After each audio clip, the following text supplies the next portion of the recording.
Assalamualaikum warahmatullahi wabarakatuh.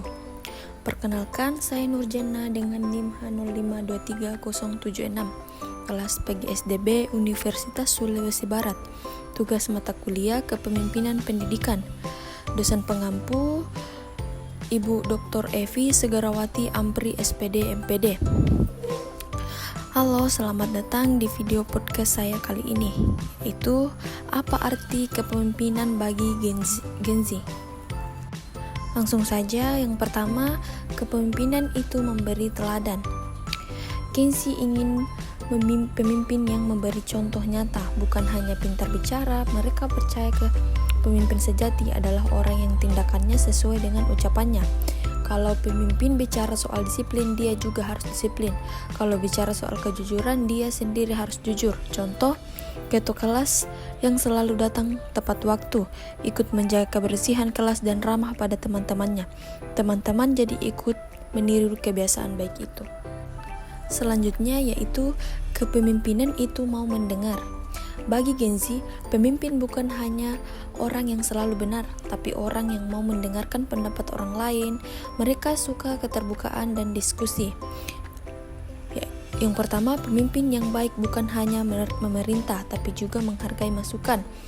Dengan mendengar keputusan, jadi lebih adil dan bermanfaat untuk semua. Contoh, dalam organisasi OSIS, ketua mengajak semua anggota rapat. Setiap ide dicatat dan dipertimbangkan sebelum membuat keputusan kegiatan sekolah. Selanjutnya, kepemimpinan itu membawa perubahan. Gen Z sangat peduli pada isu-isu soal lingkungan dan masa depan. Mereka ingin pemimpin yang berani berinovasi dan membuat perubahan positif. Bagi Gen Z, pemimpin tidak hanya menjaga keadaan tetap sama, tapi mencari solusi baru. Perubahan yang dimaksud bisa dari hal kecil di lingkungan sekitar atau besar masyarakat luas. Contoh, anak muda membuat gerakan mengurangi plastik dengan cara menyediakan tumbler gratis di sekolah. Dari ide kecil itu, banyak teman jadi terbiasa bawa botol minum sendiri. Adapun selanjutnya yaitu kerjasama dan peduli. Gen Z tidak suka pemimpin yang merasa paling tinggi. Mereka lebih suka pemimpin yang ikut bekerja sama dengan tim. Pemimpin bagi Gen Z itu ibarat kapten tim, bukan atasan. Semua punya peran penting. Pemimpin hanya mengarahkan. Contoh, dalam usaha kelompok, ketua kelompok ikut mengerjakan presentasi dan membantu membuat desain slide. Ia tidak hanya menyuruh, tapi terlibat langsung. Dan yang peduli, Gen Z menghargai pemimpin yang paham perasaan orang lain. Bukan hanya fokus pada hasil, tapi juga memperhatikan kesejahteraan tim. Pemimpin dengan empati bisa membuat suasana lebih nyaman. Anggota merasa dihargai, bukan hanya sebagai pekerja. Contoh, seorang pemimpin organisasi mahasiswa tahu ada anggotanya yang sedang sakit. Ia tidak memaksa hadir rapat, malah memberi semangat dan membantu meringankan tugasnya.